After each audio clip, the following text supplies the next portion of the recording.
నమస్తే, నా పేరు సుమలత. మీరు చూస్తున్నది మీ ఈటీవీ ఫర్ యూ కార్యక్రమాలు. 2024 ఎన్నికల ప్రత్యేక సమాచారానికి స్వాగతం. కాంగ్రెస్ పార్టీ సీనియర్ నాయకుడు మంత్రి పొంగులేటి శ్రీనివాసరెడ్డి ముఖ్య అనుచరుడు ఊకంటి గోపాలరావు ఆధ్వర్యంలో కాంగ్రెస్ పార్టీలో భారీ సంఖ్యలో చేరికలు. ఈ కార్యక్రమంలో ముఖ్య అతిథిగా పాల్గొన్న రాష్ట్ర రెవెన్యూ సమాచార గృహ నిర్మాణ శాఖ మంత్రి శ్రీనివాసరెడ్డి. కొత్తగూడెం కాంగ్రెస్ పార్టీ క్యాంపు కార్యాలయంలో జరిగిన ఈ కార్యక్రమంలో పాల్గొన్న మంత్రి పొంగురెడ్డి మాట్లాడుతూ, కాంగ్రెస్ పార్టీలో చేరిన ప్రతి ఒక్కరికి కాంగ్రెస్ పార్టీ తరపున నా తరపున స్వాగతం అని తెలిపారు. పార్టీలకు అతీతంగా ఎవరికి ఏ కష్టం వచ్చినా మీ వెంటనే నేనుంటానని భరోసా ఇచ్చారు. బీజేపీ పార్టీకి పార్టీ అయినా బీఆర్ఎస్లో రెండూ కలిసి ఆడుతున్న డ్రామాను ప్రజలు చూస్తున్నారని, నామా నాగేశ్వరరావును గెలిపిస్తే కేంద్రంలో మంత్రి పదవి లభిస్తుందని మొన్న కేసీఆర్ కొత్తగూడెం బస్సు యాత్రలో పలికిన మాటలు గుర్తు చేశారు. కాంగ్రెస్ వస్తే నీళ్లు, కరెంటు ఉండవు అన్న మాటలు పునరాలోచన చేసుకోవాలని, కాంగ్రెస్ పార్టీ అధికారంలో వచ్చింది డిసెంబర్ మాసంలోనని, ఆ నెలలో వర్షాలు పడవని ఎద్దేవా చేశారు. కేసీఆర్ అక్రమంగా సంపాదించిన డబ్బులని పక్క రాష్ట్రాల్లో జాతీయ పార్టీ పేరుతో మరో పార్టీ నాయకులకు డబ్బులు పంచిన ఘనత కేసీఆర్ దక్కుతుందన్నారు. వివిధ పార్టీల నుండి కాంగ్రెస్ పార్టీలో చేరిన ప్రతి ఒక్కరికి కాంగ్రెస్ పార్టీ తరపున స్వాగతంతో ఆహ్వానిస్తున్నారన్నారు. కాంగ్రెస్ పార్టీ మహాసముద్రమని, పాత కొత్త నాయకులు, కార్యకర్తలు సమన్వయంతో పనిచేసి కొత్తగూడెం నియోజకవర్గంలో 1,00,000 ఓట్ల మెజారిటీ సాధించే దిశగా ప్రతి ఒక్కరూ కష్టంతో కాకుండా ఇష్టపడి పనిచేయాలని సూచించారు. ఇందిరాగాంధీ, రాజీవ్ గాంధీ దేశం కోసం తమ ప్రాణాలను త్యాగం చేశారని, ప్రస్తుత పరిస్థితుల్లో దేశం కబ్జా కోరల నుండి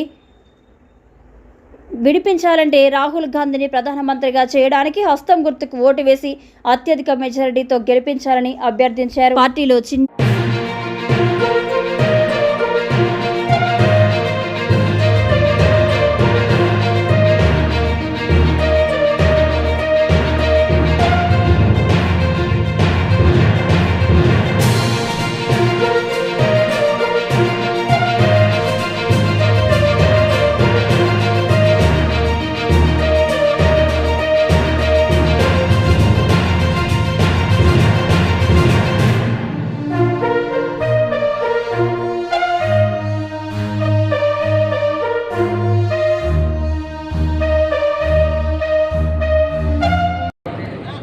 ఇక్కడ ఉన్న వాళ్ళల్లో 75% కలిసి సుఖాలు అనుభవించింది తక్కువ, కానీ పోరాటం చేస్తే ఎక్కువ. సుఖాలు అనుభవించింది చాలా తక్కువ, పోరాటాలు చేసిందే ఎక్కువ. ఆ పోరాటాల టైంలో నాతో అండగా కార్యకర్తలు ఇక్కడ ఎక్కువ మంది ఉన్నారు. వారందరికీ ప్రింట్ అండ్ ఎలక్ట్రానిక్ మీడియా మిత్రులకు మనస్ఫూర్తిగా శిరస్సు వచ్చి పేరు పేరున హృదయపూర్వక నమస్కారాలు, వందనాలు. ఈరోజు ఈ సమావేశం యొక్క ముఖ్య ఉద్దేశం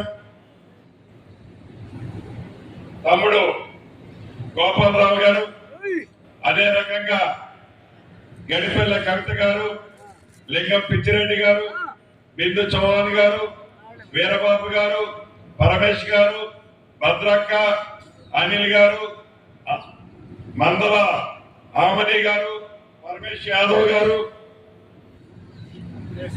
కేసరి గారు, ఇలా చాలా పెద్ద లిస్ట్ ఉంది. ఈ లిస్ట్ అంతా చదవాలంటే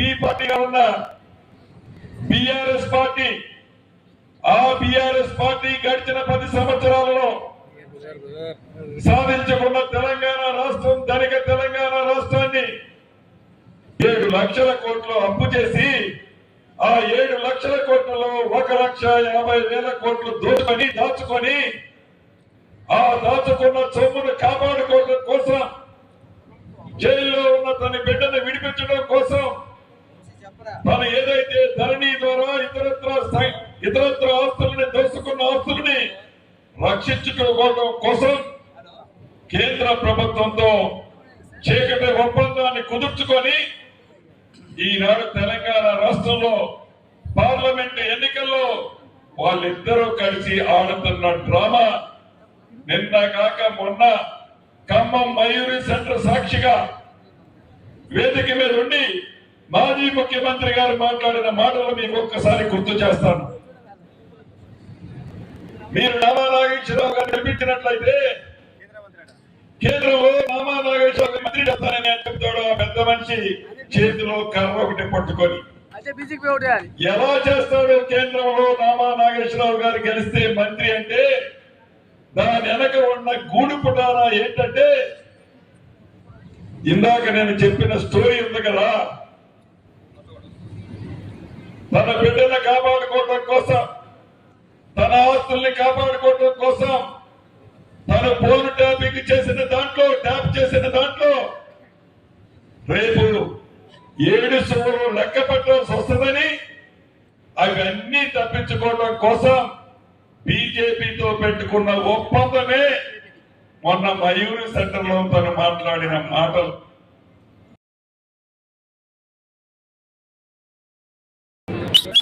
ఉంటే మీరందరూ ఉన్నట్లే మీ కష్టాలు రాకుండా కాపాడుకుంటానని ఈ కొత్తగూడెం నియోజకవర్గ ఓటరు మహాశయులకి, ముఖ్యంగా వాళ్ళ గుండెల్లో గూడు కట్టుకొని ఉన్న వాళ్ళ ఇంటి పెద్ద కొడుకుగా నేను చెప్పిన మాట వాస్తవం.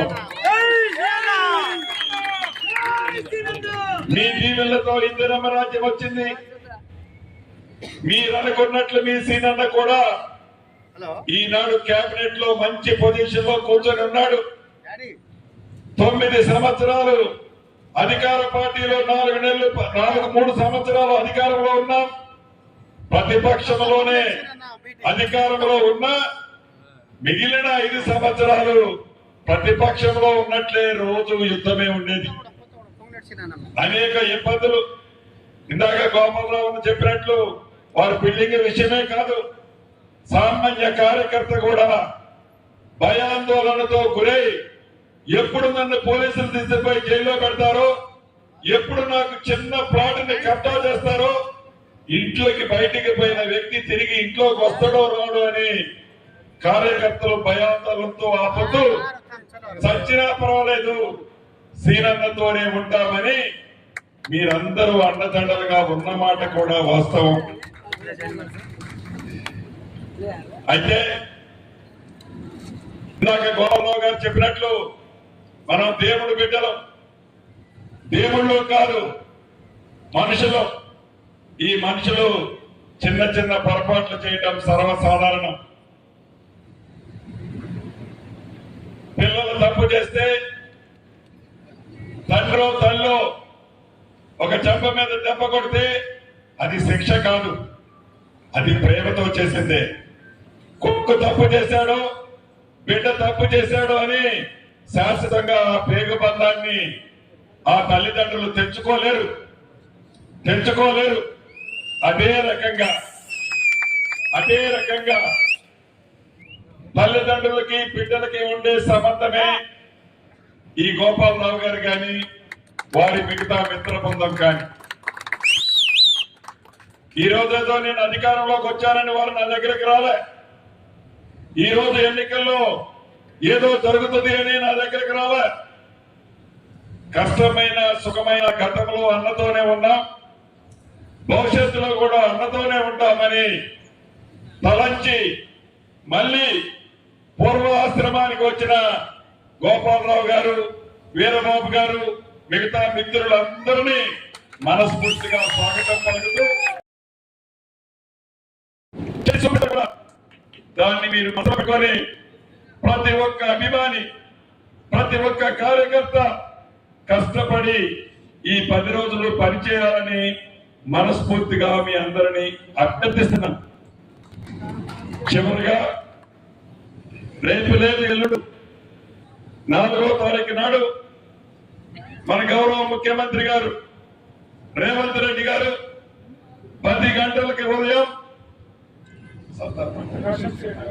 ప్రకాశం స్టేడియంలో పెద్ద బహిరంగ సభ ఉంది. ఆ బహిరంగ సభకి ఈ కార్యక్రమానికి హాజరైన వారు, ఇళ్ల దగ్గర ఉన్నవారు పెద్ద ఎత్తున వచ్చి కాంగ్రెస్ పార్టీకి రాహుల్ గాంధీ గారు ప్రధానమంత్రి కావటం కోసం మీ మద్దతు తెలియజేయాలని కోరుకుంటున్నాను. అదే రకంగా 7వ తారీఖు సాయంత్రం సుమారు 7-8 గంటల ప్రాంతంలో సినిమా హీరో వెంకటేష్ గారు కూడా వస్తున్నారు. ఈ వెంకటేష్ గారి బంధుత్వం ఏంటంటే రఘురామరెడ్డి గారికి ఇయ్యకుడు. రఘురామరెడ్డి గారికి మన అభ్యర్థికి 2 కొడుకులు. పెద్ద కొడుక్కి సినిమా హీరో వెంకటేష్ గారు బిడ్డనిచ్చాడు. ఇక చిన్న కొడుక్కి నా బిడ్డనిచ్చిన. కాబట్టి అది కూడా మీ అందరికీ తెలియజేస్తూ, కొత్తగూడెం అంటేనే సెగల కక్కుతే ఎండాకాలం సుమారు 50 డిగ్రీల పైన ఉంది. ఈరోజు మండు టెండను సైతం లెక్క చేయకుండా ఈ కార్యక్రమానికి వేలాదిగా తరలి వచ్చిన నా కుటుంబ సభ్యులందరికీ పేరు పేరున మనస్ఫూర్తిగా కాంగ్రెస్ పార్టీలోకి స్వాగతం చెప్తూ, వచ్చినందుకు కృతజ్ఞతలు చెప్తూ సెలవు తీసుకుంటున్నాను. జై కాంగ్రెస్. చేతులు ఉన్న వాళ్ళు, 2 చేతులు ఉన్న వాళ్ళు, కాంగ్రెస్ మద్దతు తెలిపే వాళ్ళు చేతులు ఎత్తండి. అందరూ ఎత్తాలి. ఎత్తలేదు. థ్యాంక్ యూ అన్న. హస్తం గుర్తుకే మీ ఓటు. ఇక్కడ నేను ఒక 7-10 మందికి.